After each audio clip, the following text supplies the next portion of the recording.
आणि मग बाबासाहेब तुकारामाला उद्धृत करतात, तुका म्हणे होय स्वतःशी संवाद, तुका म्हणे होय मनाशी संवाद, आपलाची वाद आपणाशी. ही परंपरा आहे भारताची, ही परंपरा आहे भारताची. ते सगळेच बोलत होते, अचानकपणे कोणीतरी एखादाच माणूस मन की बात कशी करायला लागला.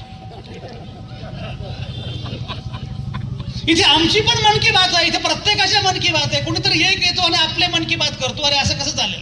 प्रत्येकाच्या मन की बात, प्रत्येकाला आपल्याला जे वाटतं ते बोलता आलं पाहिजे, प्रत्येकाला आपल्याला जे वाटतं ते मांडता आलं पाहिजे. पण मी मगाशी म्हटल्याप्रमाणे व्यवस्थेला मुद्दाम करायचं काय माहिती आहे, व्यवस्थेला तुम्ही विचार करता कामा नये.